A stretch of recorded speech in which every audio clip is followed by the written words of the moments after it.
Good afternoon, everyone. Welcome back. Looks like we got things working again. This is Gabe Velazquez here, Transparent Trading Solutions.com for the market pulse midweek for the Tuesday, February 14th. Happy Valentine's Day, everybody. Let's go ahead and get started. Looks like things are working again today. So great. All right. So we had, let's get right into it. I have a class. Let me just promote some things real quick. I have a class coming up tomorrow at 4 p.m. Pacific. Going to be talking about important, probably one of the most important aspects of trading, which is psychology, getting the right mindset, overcoming fear, all that. I'm going to actually give you some techniques. I know that that is a very important topic, and a lot of folks kind of struggle with that. So I'm looking forward to that. I do have some pretty nice turnout already. So okay, all right, and then obviously hang out with me for 5 free days and a newsletter. All right, let's get right into it, everybody. So we had CPI today, which was on the hot side, if you will, kind of in line, but a little bit, persistently hot. They change the way they do they report and so on. At the end of the day, it's always not the number itself that matters, but the reaction. And the reaction was kind of tepid. And we have essentially, let's start with the S&P.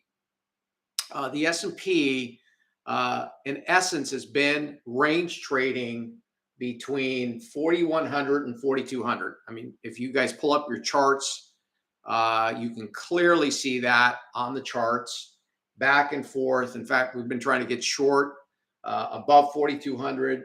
I think I mentioned that even the last time. So that's been, I think the last time I was with you guys was a week ago because I skipped the Friday. Had some, again, more technical issues, but really, and again, I actually just got done talking to my members about this. If you recall, in December, very similar situation. We had a very kind of rangy market that lasted about 4 or 5 weeks.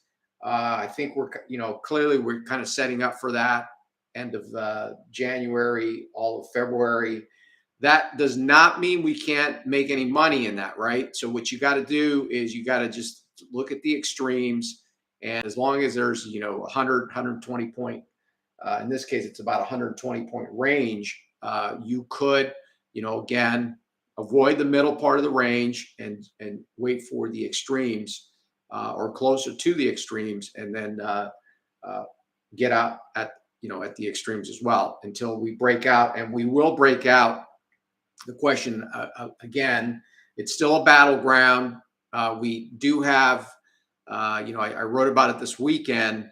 If you're in the bear camp, you could probably give a whole litany of factors why the market should go down. If you're in the bull camp, you also can do the same.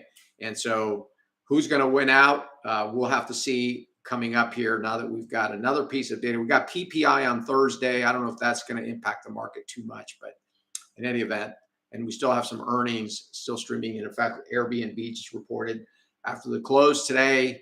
It's popping pretty good. It's all, these earnings are kind of sketchy right now. You get these big, strong moves, and then sometimes they fade, and then, it picks up again. So we'll see how that pans out. So so that's really just to kind of sum it up here. The S&P 4,100, 4,200 on the Nasdaq. Similarly, now the Nasdaq has been the leadership. It is losing. Yeah, how you doing, JT? Nice to see you.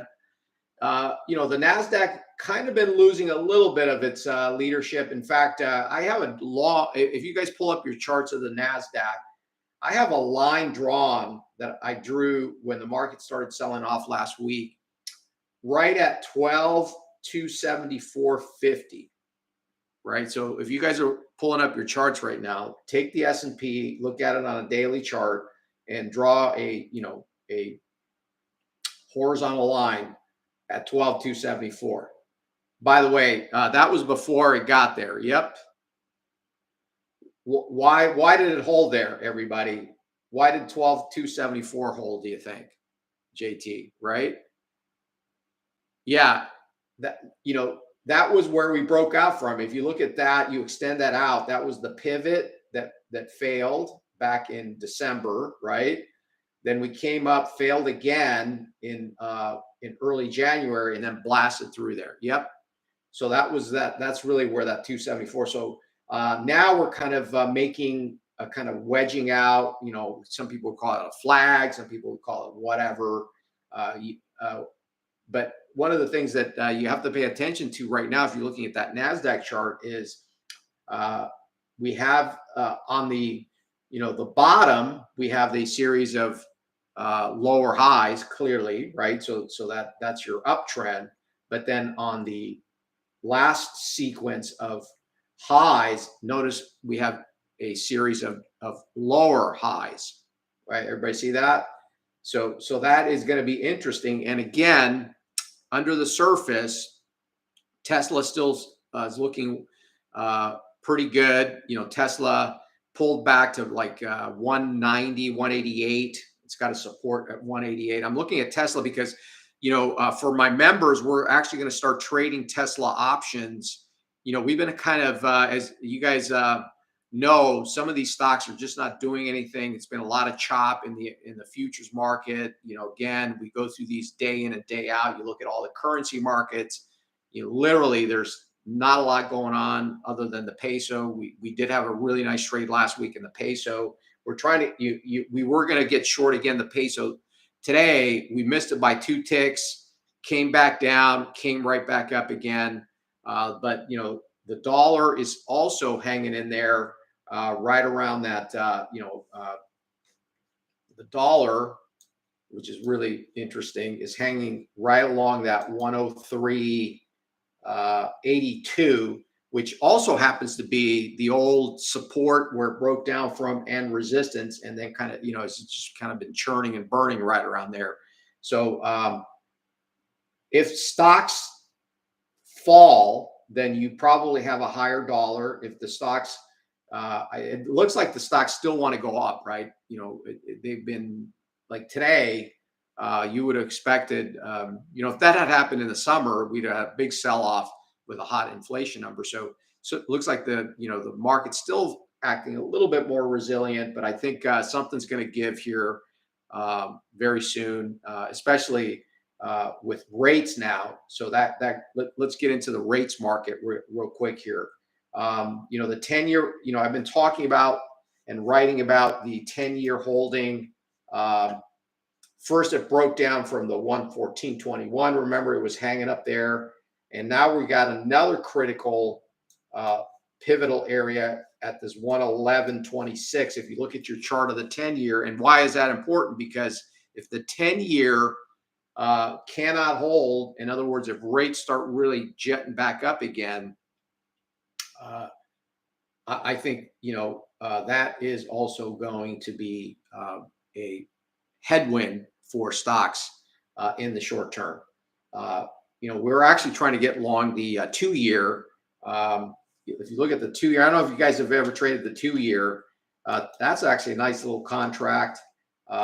It's $2,000 for a full point. It trades in 64ths, so it's basically 62.50 per tick on that. It's got so basically, if you were to buy it, let's say at 101.27 with a stop at 101.25, that would be 2 ticks at 62.50. If you guys haven't looked into that, we are trying to trade that a little bit here. The 2-year, that's something that you might want to put into your arsenal. ZT is the symbol on Thinkorswim. I don't know what it is actually on TradeStation, to be honest. It's the 2-year Treasury note. Check it out. If you that is moving pretty good right now. So I'm kind of just focused with my members on stuff that's moving because a lot of stuff ain't moving, right? So looking at that in the low, right below 102, okay, on the 2 year. Yep. Oh, is that what it is, Steve? Yeah, TU. Okay. Yeah. So yeah, look at that. I think that it's had some really nice moves uh, lately, and it's heading down to some really key areas as well. So okay, all right, and so I on the interest rate front, that's really going to be the key. And you know what set off the sell off in bonds? I wasn't with you. Um, I can't remember. It's been on and off. I'm trying to. I think I was with you the day the non-farm payrolls, right? So that's really what happened is the non-farm payrolls of a week and a half ago or whatever it was, Friday. Um, that's really what set off this sell off in the bond market. And now with the inflation again creeping its ugly head again, rearing its ugly head, if you will. It's going to be real interesting. But I'm actually, again, if you think about it, stocks are very resilient in the face of that. So you still got to give, as I was talking to my members yesterday, uh, you still got to give the bulls the benefit of the doubt, right? So they're innocent until proven guilty, if you will, the bulls, right? So, anyways, yeah. So watch that. For me, watch that 10-year. Uh, and the reason that if you're pulling up your charts right now, if you look at that one, that pivot low on the 10-year. Yep, that was the December low, right? And then we had that, it hit right on the last day of December, and then it rallied hard. Remember? And so that now becomes kind of the swing low in the sequence of higher lows. And so if that breaks, I think you're probably heading down to 110. And so that's why. And by the way, watch that, because if it does break hard coming up here, watch stocks. That's gonna be the trigger, I think, for stocks to really pull back hard. So that's kind of why you need to be watching that very carefully. And then that would also set off the dollar. The dollar would probably rally clearly, the dollar, and then that by extension will, rally. If the dollar rallies, then that would tank all the currencies and the metals, by the way, right? So if you've been watching gold, that's sold off because of the dollar. Speaking of which, we're still in that silver play with SLV. And it did break up of that, it was kind of bunched up around 22 to 25 if you look at your chart. And now looks like it's heading lower. We need to break above 21 on silver. And I think we're probably got a straight shot down to 20, which actually is what my target is on our SLV position right now. Okay. So that would obviously also be predicated on the dollar index rallying above the 10, where it is right now, the 103.86 level. Okay. So those are all kind of intertwined, if you will, right? Stocks up, dollar down, or vice versa, and rates. So it's all kind of linking together. So you got to pay attention to all that. Okay. So on the currencies, not a lot of, just the same old chop and range trading.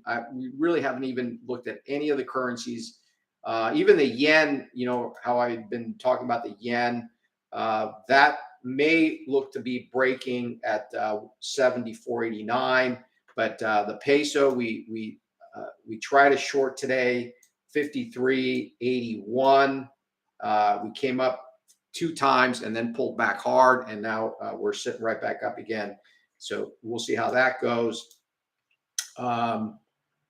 Now, We were in copper the last time I spoke with you at the 401 4.0 130, and it's kind of just been range trading as well. We did get out of that break even because it just wasn't moving. Maybe it breaks out above 411.84.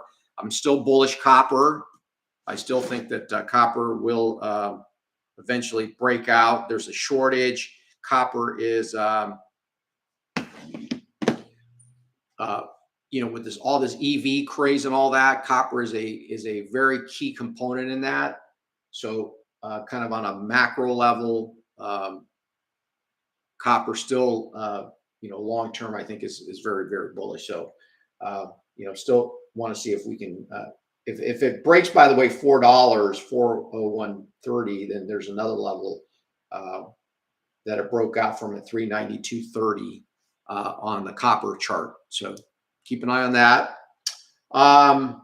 Energy, oil, not a lot going on there. It had a nice run up from the 70. I think we've been talking about this here.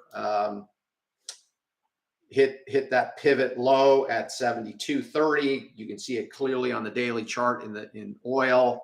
And now we're kind of sitting in no man's land between, we're sitting at 78, 79, actually close right at 78.99, and clear resistance at 82.50 on oil. So it's kind of in no man's land. It's a China story. So until, get China really open and really functioning, and the demand comes back from China, I think that'll be very bullish for oil. And in addition, we have the strategic, the strategic oil reserve. That's they need to buy oil to fill that up because they depleted that, as you know, last year. So that's still, again, like copper, I'm still bullish, constructive overall in the long term on oil.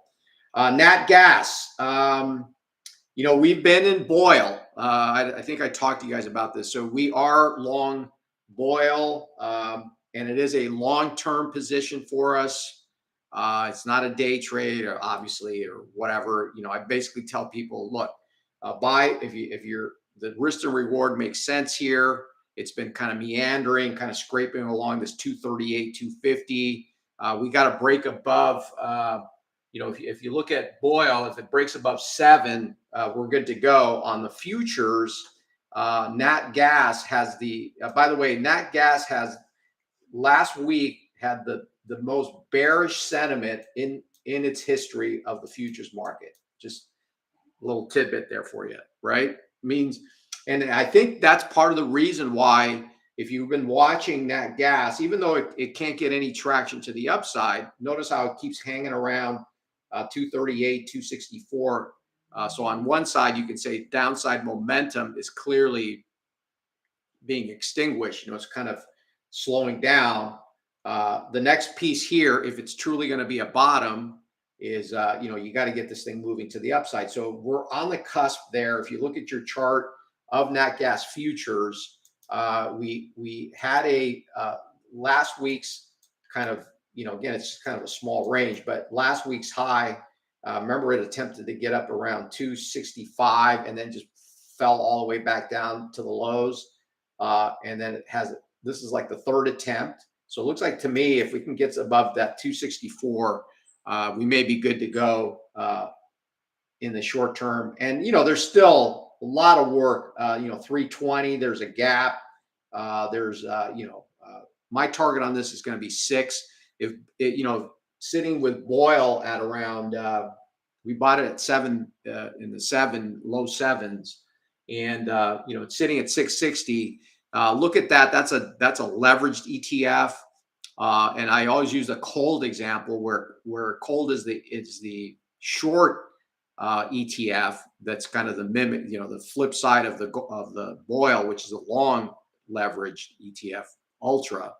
And that thing went from 10 when Nat Gas was at around 7, went from 10 to 60. So I suspect my play is if you just going to 6, this boil probably goes to, I don't know, 30, 35 is, again, you never know because it has to reset every day.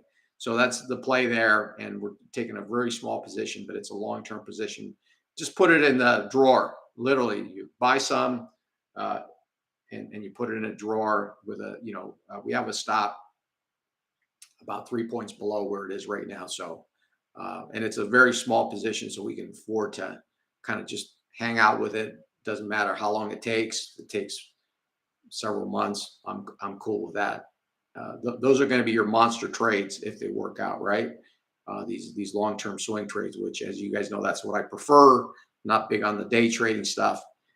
Okay, so that's really interesting, and still not out of the woods by any means, but it's starting to shape up. If we can get above 264 on the futures, I think we're going to be okay. Now on the grain markets, not really a whole heck of a lot. The only thing that really was noteworthy is check out wheat. Did have a nice pop last Friday. There's some kind of thing coming out of Russia, Ukraine. It's kind of back a little bit in the news. But check out $8 bushel wheat. That could be a major breakout. Look at those daily charts. That's what I'm looking at right now on wheat. Even a pullback down to 767, something right in there could be good on the grain markets. And then also looking at soy meal, that's the ZM. That's also at some really critical long-term levels around 520. So check that out as well for kind of a swing trade. I'm looking at that more or less on that for a big swing trade as well on that. Other than that, do you guys have any questions? Yeah, so averages just swinging back and forth. Got to trade the ranges pretty much. Still got some earnings plays going on, and yeah, it's been it's been a bit of a challenge. If even today was really choppy because of the CPI. So that's kind of where we're at. So we'll see what happens towards the end of the week. We got a holiday coming up as well. By the way, I don't know if you guys know that President's Day on Monday, so the markets will be closed on Monday. The equity markets will be closed, but we will have a futures market on over the weekend, as typically happens when you have a U.S. holiday. Remember, the only two universal holidays are New Year's and Christmas, I believe. So, all right, everybody. So, yeah, again, I have a class tomorrow. If you're interested in it's a free class. It's all about psychology, trader mindset, having a winning trading to win, not trading, not to lose, and overcoming some of the fear, FOMO, and so on and so forth. So that's going to be tomorrow. So if you want to sign up for that and all that good stuff, if you want to reach me, you can hit Transparent Trading Solution support at transparenttradesolutions.com. All the links are below. I know, Steve, you spent 5 days with me as well. So if you guys want to spend 5 days, hasn't been a lot of stuff going on because I've been kind of more focused on the markets that are moving, and a lot of the stuff that's real choppy, just kind of leave it alone because that's just a recipe for losing money. So sometimes capital preservation is more important than capital appreciation, right? All right, everybody, I'm going to get out of here. Have a great rest of your week, and I will see you on Friday, right? So have a great week, and I'll see you on Friday. Okay, take care.